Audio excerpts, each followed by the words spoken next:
Well, hello. This was potentially an historic chase day.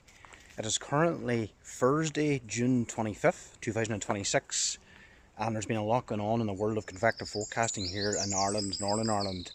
We've quite a potent setup, unlike anything we have ever seen before in our lives, if it can all come together and if the charts can be believed.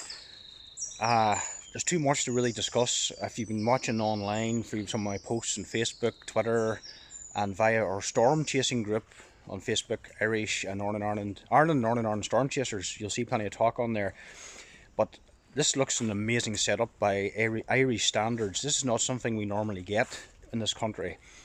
We have start off. We have the classic Spanish plume, which isn't extraordinary in itself.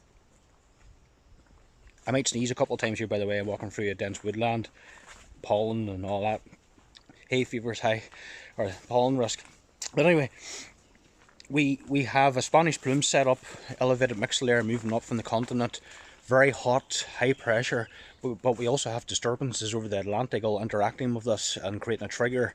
We have a warm front and a trough, and we have models predicting massive energy unlike anything I have ever seen before, or any of us have ever seen before. MU Cape values of 2,500 joules per kg. Higher resolution models showing Cape in the order of 4,500 to even 5,000 joules per kg of Cape. 5,000 Cape. So we're talking anywhere in the ballpark, 2,000 to 3,000 Cape up to 5,000 over much of the country. A lifted index between -9 and widespread -10. These are all severe parameters. I've never seen that in my life. And we have hot temperatures today by Northern Ireland standards. Temperatures up into the high 20s, possibly 30 degrees. At the minute it's sunny here this morning, and if it stays sunny, temperatures might even surpass 30 degrees in places. We have a lot of moisture, good dew points, all the parameters just coming together. All the forecasts are going for severe weather. In fact, all the charts are almost off the scale for supercell parameters and large hail. So it seems to be anywhere in Ireland may see a storm of some description over the next 24 hours. A lot of it elevated, including these severe storms, were mostly elevated. Can't rule out some surface-based activity earlier on. But yeah, that seems to be the northwest of Ireland is where most of the action is going to be according to the models, but it's still very difficult to choose a location because it's over such a broad area. It seems to be the area from around the border, Sligo, and especially County Donegal, up to the northwest coast, and probably maybe around the border, as in between Northern Ireland and Donegal, up to the Derry/Foyle area too, has major potential. So these storms are probably pretty fast moving. Owen Rice was chatting to him last night, and he was saying maybe give or take some of the parameters, maybe 30 knots forward speed, so it's very, very quick. Shear in the low levels is exceptionally strong. And the photographs are also showing curvature on the low and mid levels as well. All forecasts, more or less, are saying long-lived organised supercell thunderstorms. Cloud top temperatures at the moment are showing at least -50 degrees Celsius, maybe colder, widespread again. That's major.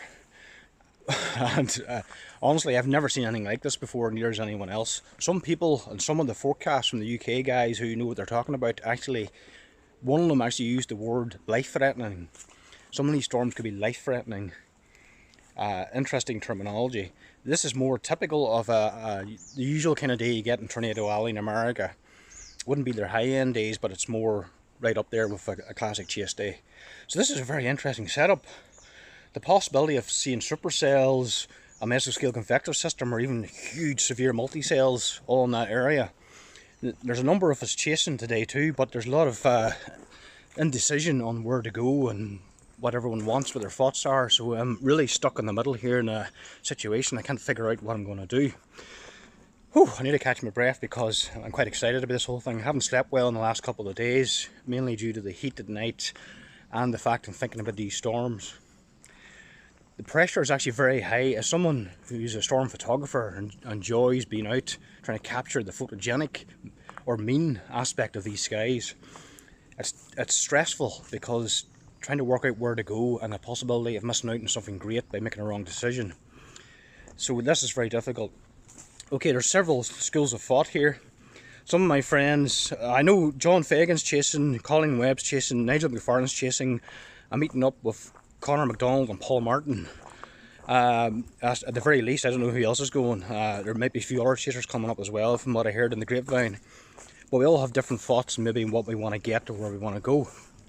I think some of the guys are thinking of heading to the north coast area, around Gortmore, Benevena kind of place, overlooking, on high ground overlooking Loch Foyle, which could be a fantastic location later on, especially if these storms migrate northeast up towards north coast and North Donegal, which they should.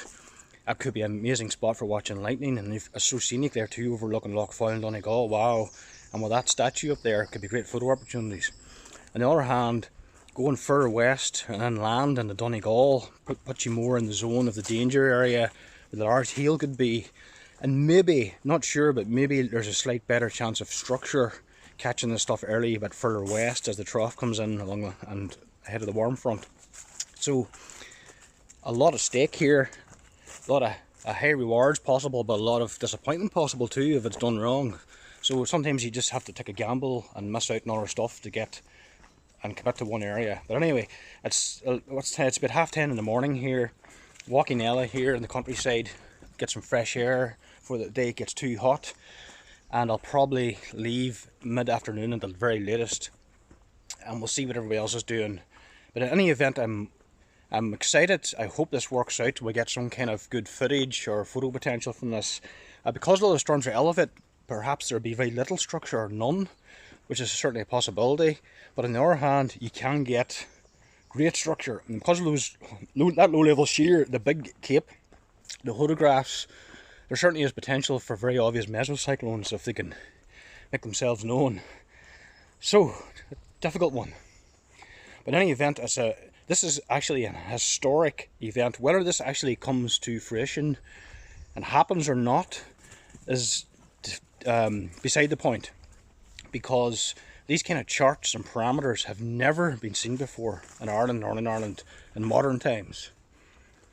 Perhaps the best example of something that came close to it would be 1985. And that was the year of the incredible violent thunderstorms all over Ireland. Those were widespread, major flooding, lots of animals, livestock were killed, houses on fire. That's the kind of stuff that happens with these kind of storms. Because they're high based or elevated, the lightning tends to be more prolific, a lot more CGs, very, very dangerous, positive bolts. So that's a possibility too, along with the hail. They're given hail anywhere between 2 centimetres and up to 5 centimetres. And I've seen even one source suggesting 7 centimetres. So you're talking probably golf balls or so, which is rare in this country. And possibly strong outflow winds running the sails. So anyway, there's a lot at stake. I'm excited, I'm nervous, not because I'm nervous what I may encounter. I'm nervous about being in the wrong place and missing something really cool. I'm a structured person, so I'm after really cool clouds. That's what makes me happy. So I'm hoping to see something good. If not, hopefully I'll bag some lightning and video or in the drone, something cool. But being part of this is Northern Ireland storm chasing history. This is, you know, you have to be here. So anybody who's interested in storms at all is on the lookout and are chasing. So a very exciting day, and I'm going to try and vlog this as the day goes on if I can, my journey and the people I meet and how it's going and so forth, and hopefully this turns into a good video, so fingers crossed. Oh yes, as well, I forgot to mention, ESTOFEX, that's the famous European body that issues forecasts, convective forecasts all over Europe. The European Storm Forecast Experiment, they have issued last night for today level 2, which is very interesting. The forecast system only goes to 3 as a maximum. And when you start seeing level 2s, that's more typical of the kind of outlooks you see during severe weather outbreaks in the middle of Europe, in Germany, France, Spain, and different places. But at the moment, Northwest Ireland actually has the biggest outlook or threat from them over anywhere else in Europe today. So ESTOFEX level 2, and some of the wording they're using on this level 2 is quite extraordinary. They're using the terms, I think, historic and extreme parameters, and ESTOFEX even said there's a risk of, if any surface-based cells can form, there's a risk of strong tornadoes. Others saying EF2 or so tornadoes. But anyway, that's that's something you never see too often. I actually saved all these charts, downloaded them last night just to have for history. Amazing event. So how this actually comes out in the real world is another matter. There was a lot of discussion about a strong cap holding things in place, but ESTOFEX believe, and our models do too, that the northwest will break that cap easy enough later on in the evening. In fact, there's already thunderstorms off the west and southwest coast of Ireland right now this morning. These are elevated way out to sea. They're expected to be non-severe, but they're flashing away with lightning. There's a lot of activity. So as that area approaches, I think things are looking good for later on. So yeah, exciting stuff. What do you think, Ella? Now, Ella's not going today. Sorry, Ella, because it's too hot and dangerous to be in a car all day driving in those temperatures and sitting around in the heat. And she doesn't like the sound of the loud rain on the van roof when we're under normal storms. So it's going to be a lot worse. And also, if this lightning activity is going to be as frequent as they say, it might be too much for her.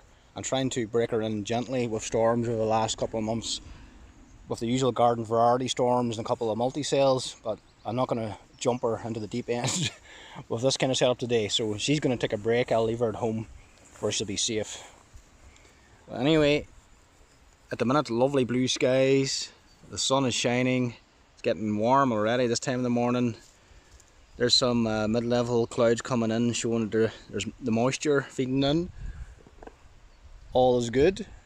I'll check in later.